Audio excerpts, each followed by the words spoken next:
ಒಂದು ರಾಜ್ಯಕ್ಕೆ ಒಂದು ಒಳ್ಳೆ ರೀತಿ ಅಧಿಕಾರ ಇದು ಆಡಳಿತ ನೀಡಿಲ್ಲ, ಫೇಲ್ಯೂರ್ ಆಗಿದ್ದಾರೆ. ನಮ್ಮ ಪಕ್ಷದಲ್ಲಿ ಸಮುದ್ರ ಇಂಥ ನಾಯಕರು 100 ಜನ ಹುಟ್ಟಾಕಿದೀವಿ ನಾವು ಅನ್ನೋ ಒಂದು ಹುದ್ದೆ ಡಿಬೇಟ್ ಬಂದಾಗ ಇದು ಸರ್ ಏನಾಗುತ್ತೆ ನಿಮಗೆ ನೋಡಿ ಎಂತ ವಿಚಾರ ಅಂತ ಹೇಳಿದ್ರೆ, ಬೊಮ್ಮಾಯಿಯವರು ಸಿ ಎಂ ಆಗಿದ್ರು, ಸದಾನಂದ ಗೌಡರು ಸಿ ಎಂ ಆಗಿದ್ರು, ಶೆಟ್ಟರ್ ಅವರು ಸಿ ಎಂ ಆಗಿದ್ರು, ಯಡಿಯೂರಪ್ಪನವರು ಸಿ ಎಂ ಆಗಿದ್ರು, ನಿಜ ಅಲ್ವಾ? ಸೊ ಇಷ್ಟು ಜನ ಸಿ ಎಂ ಆಗಿದ್ದ ಮೇಲೂ ಕೂಡ ಇವತ್ತಿಗೆ ಆಫ್ಟರ್ ಯಡಿಯೂರಪ್ಪನವರು ಅಂತ ಬಂದಾಗ ಸಿ ಎಂ ಹುದ್ದೆಯನ್ನು ಅನುಭವಿಸಿದಂಥ ಯಾವ ವ್ಯಕ್ತಿಯೂ ಕೂಡ ಪಕ್ಷದ ಮುಂಚೂಣಿಯಲ್ಲಿ ನಿಂತ್ಕೊಂಡು ನಾನು ಮುನ್ನಡೆಸ್ತಾ ಇದ್ದೀನಿ, ನಾನು ಇಲ್ಲಿದ್ದೀನಿ, ಇಂಥ ಆಳ್ವಿಕೆ ಕೊಟ್ಟಿದ್ದೆ, ನನ್ನ ಹಿಂದೆ ಜನ ಬರ್ತಾರೆ, ಅದೇನು ಇಲ್ವಲ್ಲ ನಿಮ್ಮಲ್ಲಿ? ಯಾಕೆ ಆ ಥರದ್ದು 100 ಜನ ಇದ್ದಾರೆ ಸರ್ ಅಲ್ಲಿ ಕಾರ್ಯಕರ್ತರು ಇರುವಂಥದ್ದು. ಆ ಹುದ್ದೆಗೆ ಅರ್ಹರಾಗಿರೋರು 100 ಜನ. ಸ್ಟೇಡಿಯಂ ಅಲ್ಲಿ ಎಷ್ಟೊಂದು ಜನ ಇರ್ತಾರ್ರಿ, ಆಡಕ್ ಬರೋದು ಹೇಳ್ರಿ, ಆಡಕ್ ಬರೋರು ಯಾರು? ಒಳ್ಳೆ ಕಥೆ ಇದೆ. ಆಡಕ್ ಬರೋರ್ಗೆ ಹೇಳ್ತಾ ಇರುವಂತದ್ದು, ಆಡಕ್ ಬರೋರೇ ಪಕ್ಷದಲ್ಲಿ ಇರುವಂತದ್ದು, ಕಾರ್ಯಕರ್ತರು ಯಾಕೆ ಯಾರು ಇಲ್ಲ? ಇಷ್ಟು ಎಲ್ಲ ಮುಖ್ಯಮಂತ್ರಿ ಹುದ್ದೆ ಅನುಭವಿಸಿರೋರು ನಿಜ ಅಲ್ವಾ? ಯಡಿಯೂರಪ್ಪನವ್ರನ್ನ ಚೇಂಜ್ ಮಾಡೋದಿದ್ದು ನಿಮ್ಮದೇ ಪಾರ್ಟಿ, ನಿಮ್ಮದೇ ಹೈಕಮಾಂಡು.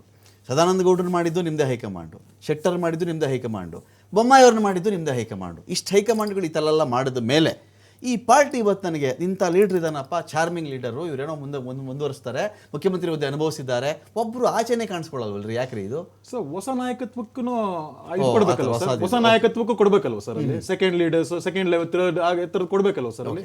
ಸೊ ಆ ಥರ ಲೀಡರ್ಶಿಪ್ ಚೇಂಜಸ್ ಆಗ್ತಾ ಇದೆ. ಆ ಥರ ಲೀಡರ್ಶಿಪ್ಸ್ ಇವಾಗ ರಾಜ್ಯಾಧ್ಯಕ್ಷರು ಕೊಟ್ಟಿದ್ದಾರೆ, ವಿರೋಧ ಪಕ್ಷದ ನಾಯಕರು ಕೊಟ್ಟಿದ್ದಾರೆ. It goes on sir. CM candidate ವಿಜಯೇಂದ್ರನ, ಅಶೋಕ ಯಾರು ಲೀಡರ್ ಇರೋದು? ಯಾವ ತರ ಅದು ಜನ ತೀರ್ಮಾನ ಮಾಡ್ತಾರೆ ಸರ್. ಪಕ್ಷ ಬಿಹಾರದಲ್ಲೂ ಇವತ್ತು ಅದೇ ಅವ್ರು ಹೇಳಿರೋದು, ನಮ್ಮ ಕಡೆಯಿಂದ ತೇಜಸ್ವಿ ಯಾದವ್, ನಿಮ್ಮ ಕಡೆಯಿಂದ ಯಾರು ಹೇಳ್ರಿ ಅಂತ ಸವಾಲ್ ಹಾಕಿರೋದು ಅದೇ ಘಟಬಂಧನ. ಸರ್ ನಾವು ಲಾಸ್ಟ್ 25-30 ವರ್ಷದಿಂದ ಏನು JDU ಜೊತೆಗಿದ್ದೀವಿ, ನಾವು ಕಮ್ಮಿ ಸ್ಥಾನ ಬಂದರೂ ಕೂಡ ಒಂದು ಏನಂತಾರೆ ಕೊಯ್ಲೇಷನ್ ಧರ್ಮದಲ್ಲಿ ನಿತೀಶ್ ಕುಮಾರ್ ಅವ್ರನ್ನೇ ನಾವು ಇದು ಮಾಡಿದಂತದ್ದು. ಸೊ ಇವತ್ತು ಅದೇ ಪಾರ್ಟಿ ಹೇಳಿಲ್ವಲ್ಲ ಅಂತ ಕೇಳ್ತಿರೋದು ನಾನು, ಪಾರ್ಟಿ ಆ ತರ ಸ್ಟ್ರಾಂಗ್ ಆಗಿ ಮಾತಾಡಿಲ್ವಲ್ಲ ಅಂತ. ಸರ್ ಇಷ್ಟೊಂದು ವೋಟ್ ಚೋರಿ ಎಲ್ಲ ಮಾತಾಡಿದ್ರಲ್ಲ ಸರ್ ಬಿಹಾರ್ ಅವರು, ಪಾಪ ಸೀಟ್ಗೆ 11 ಸೀಟ್ಗೆ ಯಾವ ರೀತಿ ಕಿತ್ತಾಡ್ತಾ ಇದಾರೆ ಅಂತ ತಾವೇ ನೋಡ್ತಾ ಇದ್ದೀರಾ ಸರ್. ಅದಲ್ಲಿ ಅವ್ರ ಅಂಡರ್ಸ್ಟ್ಯಾಂಡಿಂಗ್ಸ್ ಇಲ್ಲ ಅಂತ. ಅದು ಗಠಬಂಧನ್ ಯಾವ್ದು ಮಹಾಗಠಬಂಧನ ಇಲ್ಲ ತೋಡೋ ಗಠಬಂಧನ, ನೀವೇ ಯೋಚನೆ ಮಾಡ್ಬೇಕಾಗತ್ತೆ ಸರ್. ಅವ್ರು ಬರೋವಂಥದ್ದು 4, ಹೊರೋವಂಥದ್ದು 4. ಓದ್ಸತ್ತಿನೂ ಅಷ್ಟೇ, ಹೊರೋವಂಥದ್ದೇ 4. ಕುಮಾರಸ್ವಾಮಿ ಅವರೇನು ನೆಕ್ಸ್ಟ್ ಎಲೆಕ್ಷನ್ ಅಲ್ಲೂ ನಿಮ್ ಜೊತೆನೇನ ಅವರು ಈಗ ಕ್ಯಾಂಡಿಡೇಟಾ ಸರ್? ಇವತ್ತು NDA ಭಾಗ ಅವರು, ಇವತ್ತು ಅವರು NDA ಭಾಗವಾಗೇ ಇರ್ತಾರೆ ಅಂತ ಅವರು ಹೇಳಿದ್ದಾರೆ. ಯಾವುದೇ ಕಾರಣಕ್ಕೂ ಬರುವಂತ ಚುನಾವಣೆ ಆಗ್ಬೋದು, ಜಿಲ್ಲಾ ಪಂಚಾಯತಿ ಯಾವುದೇ ಚುನಾವಣೆಗಳಾಗ್ಬೋದು, ಜೊತೆ ಬಿಜೆಪಿ ಅನಿವಾರ್ಯತೆನ ಇದು? ಯಾರಿಗೆ ಜಾಸ್ತಿ ಅನಿವಾರ್ಯತೆ ಇರೋದು? ಇದು ರಾಷ್ಟ್ರಕ್ಕೆ ಅನಿವಾರ್ಯತೆ. ರಾಷ್ಟ್ರಕ್ಕೆ ರಾಜ್ಯದಲ್ಲಿ ಸ್ಥಳೀಯ ಸಂಸ್ಥೆ ಚುನಾವಣೆಗಳು ರಾಷ್ಟ್ರದ ಅನಿವಾರ್ಯತೆ. ಕೆಲವು ಸತಿ ಉಪಚುನಾವಣೆ ದಿಕ್ಸೂಚಿ ಅಂತ ಅಂದ್ಬಿಟ್ಟು ಚನ್ನಪಣ್ಣದ್ ಅಂತ ಹೇಳಿದ್ರು. ಸ್ಥಳೀಯ ಸಂಸ್ಥೆ ಚುನಾವಣೆಗೆ ದಿಕ್ಸೂಚಿ ಆಗಲ್ವಾ ಸರ್? ದಿಕ್ಸೂಚಿ ಆಗಲ್ಲ. ಮೂರಕ್ಕೆ ಸೋತಿರಿ ಅಂದ್ರು ನಂದನ್ನು. ಮೂರಕ್ಕೆ ಸೋತ್ಬಿಟ್ರಿ. ಯಾಕೆ ಸೋತ್ಬಿಟ್ರಿ? ನಾವು ಕೆಟ್ಟ ಆಡಳಿತ ಕೊಟ್ಟಿದ್ದಿದ್ರೆ, ರಸ್ತೆ ಗುಂಡಿ ಅದು ಇದೆಲ್ಲ ಕಥೆ ಹೇಳಿದ್ರಲ್ಲ ನೀವು, ಕೆಟ್ಟ ಆಡಳಿತ ಕೊಟ್ಟಿದ್ದೆ ಸೋತ್ಬಿಡ್ತಾ ಇದ್ರು ಜನ ನಮ್ಮನ್ನ ಅಂತ. ಸರ್ ಫಾಲ್ಸ್ ನರೇಟಿವ್ ಆಗಿ ಬಂದಿದಂತದ್ದು, ಪೇ CM ಆ CM ಅದೆಲ್ಲ ಬಂದಿದಂತದ್ದು. 2.5 ವರ್ಷ ಆಯ್ತು. ಕಮಿಷನ್ ಮೇಲೆ ಕಮಿಷನ್ ಇದ್ ಮಾಡಿದ್ರು. ಯಾವ್ದನ್ನ ಪ್ರೂವ್ ಮಾಡಿದ್ರು ಸರ್? ಅಲ್ಲಿ ಯಾವ್ದಾದ್ರು ಒಂದನ್ನ ಮಾಧ್ಯಮವಾಗ ಆಗ್ಬೋದು, ಅವ್ರಾಗ್ಬೋದು, ಇಷ್ಟೆಲ್ಲ ಇರ್ಬಿದ್ರು ಕೂಡ ಯಾವ್ದು ಪ್ರೂವ್ ಮಾಡೋದು? ಅಡ್ವರ್ಟೈಸ್ಮೆಂಟ್ ಕೊಟ್ಬಿಟ್ಟು ಸರ್. ಅದನ್ನ 2027 ಡಿಸೆಂಬರ್ಗೆ ಇಟ್ಕೋಬಹುದು ಇವರು. ಆ ಫೈಲ್ಗಳು ತನಿಖೆ ಮಾಡ್ತಾ ಇದಾರಲ್ಲ, ಎಲೆಕ್ಷನ್ ಟೈಮ್ಗೆ ಆಗ್ತಾರೆ ಅವಾಗ. ಹಂಗೇನ್ರಿ ನಂದನ್ನದು ಆ ಥರ ಏನು ಪ್ಲಾನ್ ಇದೆಯಾ? ತನಿಖೆ ರಿಪೋರ್ಟ್ ಎಲ್ಲ 2027 ಡಿಸೆಂಬರ್ ತಡೆ ಹಿಡಿಯಲಾಗಿದೆ. ಆಮೇಲೆ ಅಭೂತಪೂರ್ವವಾದ ಒಂದು ಪತ್ರಿಕಾಗೋಷ್ಠಿಯನ್ನು ಮಾಡಿ ಬಿಡುಗಡೆ ಮಾಡಲಾಗುವುದು.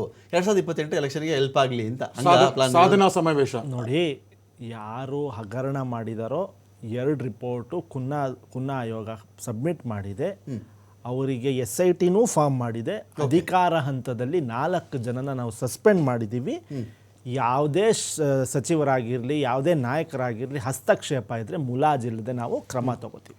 ಕ್ರಮಗಳಾಗುತ್ತೆ ಅಂತ ಹೇಳಿ. ಬಟ್ ಈಗ ಅದೇನು ಕ್ರಮಗಳಿಲ್ಲ. ಈಗ ಮಧ್ಯದಲ್ಲಿ ನೋಡಿ, ಯಾವ್ಯಾವ ಹಂತದಲ್ಲಿ ಇದು ಅಧಿಕಾರಿಗಳು ಏನೇನು ಮಾಡಿದಾರೋ ಹಗರಣಗಳನ್ನ ಅವರೆಲ್ಲ ಸಸ್ಪೆಂಡ್ ಮಾಡಿದ್ದೀವಿ. ಬಿಜೆಪಿ ಕೆಲವರು ಮೃದು ಕಾಂಗ್ರೆಸ್ ಧೋರಣೆ ಇರೋರು ಇದ್ದಾರೆ, ಕಾಂಗ್ರೆಸ್ ಕೆಲವು ಮೃದು ಬಿಜೆಪಿ ಧೋರಣೆಗಳು.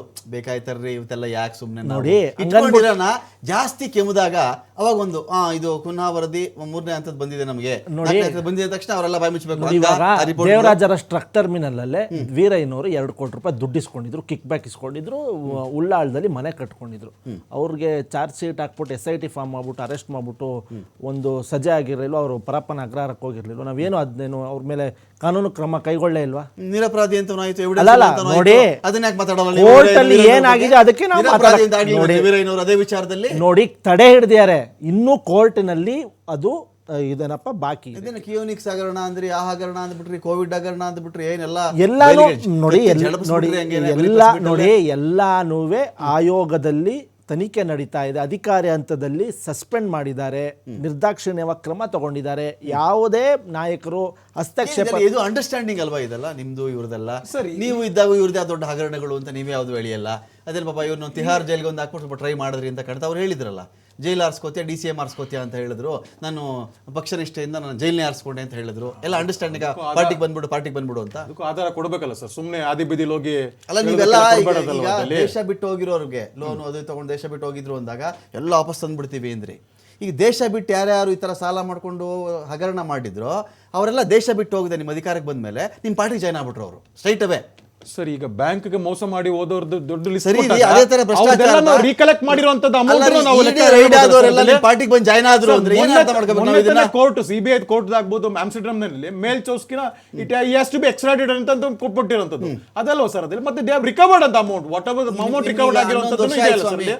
ಈ ಕತೆ ಹೇಳಿ ಈ ನಾಟಕ ಆಡಿನ 11 ವರ್ಷ ಆಯ್ತು. ಕರ್ಕೊ ಬಂದ್ಬಿಡ್ತೀವಿ, ಕೋಳ ಹಾಕ್ಬಿಡ್ತೀವಿ, ಎಕ್ಸ್ಟ್ರಾಡಿಷನ್ ಟ್ರೀಟೀಸ್ ಜೈಲು ಆರ್ಥರ್ ರೋಡ್ ಜೈಲು ಜನರ ಕೂತಿದೆ ಅವ್ರಿಗೆ ಎಲ್ಲ ಹೇಳ್ಬಿಟ್ರೆ ನೀವು. ಜನರ ಪ್ರತಿಯೊಂದು ದುಡ್ಡನ್ನು ವಸೂಲು ಮಾಡಿದಾಗಿದೆಯಲ್ಲ ಸರ್ ಅಲ್ಲಿ, ಜನರ ಪ್ರತಿಯೊಂದು ದುಡ್ಡು ವಸೂಲು ಮಾಡಿ ಆಗಿದೆಯಲ್ಲ ಸರ್.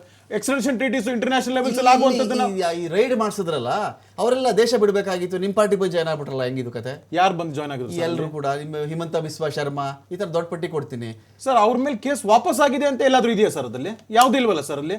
ಆರೋಪ ಇವ್ರು ಹೇಳಿದ್ರು ಆರೋಪ ಅಂತದ್ದು, ಕೇಸ್ ವಾಪಸ್ ಯಾವ್ದು ಇಲ್ವಲ್ಲ ಸರ್ ಅದಲ್ಲಿ. ಸರ್ ಇಲ್ಲಿ ಇದೆ, ಬೇಕಾದಾಗ ಬಳಸ್ಕೊತೀವಿ ನಾವು. ನಾನು ಅವ್ರಿಗೆ ಕೇಳಿದ್ವಿ, ಅವ್ರು ಮಾಡೋದಾದ್ರೆ ನೀವು ಮಾಡೋದಾದ್ರೆ ಚಾಲೆಂಜ್ ಮಾಡ್ತೀನಿ ಸರ್. ನೀವೇನ್ ಕ್ರಮ ಕೈಗೊಳ್ತೀರಂತಿರೋ ಏನ್ ಇದ್ ಮಾಡಿರ್ತಿರೋ ಧೈರ್ಯವಾಗಿ ಮಾಡಿ, ಅದಲ್ಲಿ ಧೈರ್ಯವಾಗಿ ಮಾಡಿ ತೋರಿಸ್ಬೇಕು. ಅದಲ್ಲಿ ಕ್ರಮನೂ ಇಲ್ಲ, ಕ್ರಾಂತಿನೂ ಇಲ್ಲ, ಬರೀ ತಿಪ್ಪೆ ಸಾರಿಸೋದು, ಘೋಷಣೆಗಳು ಆಗೋದು, ಅಡ್ವರ್ಟೈಸ್ಮೆಂಟ್ ಮಾಡೋದು, ಇದೇ ಕಾಂಗ್ರೆಸ್ ಸಾಧನೆ 2.5 ವರ್ಷದ್ದು. ಥ್ಯಾಂಕ್ ಯು ಯದುಕುಮಾರ್ ಗೌಡ್ರೆ, ಥ್ಯಾಂಕ್ ಯು ಆನಂದ್ ಕಶ್ಯಪ್ ಅವರೇ. ಈ ಒಂದು ಯತೀಂದ್ರ ಸಿದ್ದರಾಮಯ್ಯನವರ ಸ್ಟೇಟ್ಮೆಂಟ್ಗೆ ಸಂಬಂಧಪಟ್ಟಂತೆ ಸ್ವಲ್ಪ ದಿನಗಳ ಕಾಲ ಕಾಯಬೇಕಾಗುತ್ತೆ. ಯಾಕಂದರೆ ಬಿಹಾರದ್ದು 2 ಹಂತಗಳಲ್ಲಿ ಮತದಾನ ಇದೆ. ನವೆಂಬರ್ 14ಕ್ಕೆ ಅದರ ಮತ ಎಣಿಕೆ ಕೂಡ ಇರುತ್ತೆ. ಅದಾದಮೇಲೆ ಏನೋ ಮಹತ್ವದ ಘಟಿಸುತ್ತೆ ಅಂತ ಹೇಳಲಾಗ್ತಾ ಇದೆ. ಈ ಮಹತ್ವದ್ದೇನು ಎನ್ನುವುದು ಕಾಂಗ್ರೆಸ್ನ ಬಂಡಾಯದ ರೂಪದಲ್ಲಿ ಕಾಣುತ್ತಾ, ಬಿಹಾರದ ರಿಸಲ್ಟ್ನ ಮೇಲೆ ರಾಜ್ಯದ ಭವಿಷ್ಯ ಅಡಗಿದೆಯಾ ನೋಡೋಣ ಅಂತ ಹೇಳ್ತಾ ಡಿಬೇಟ್ ಮುಗಿಸ್ತಾ ಇದ್ದೀನಿ. ನಮಸ್ಕಾರ.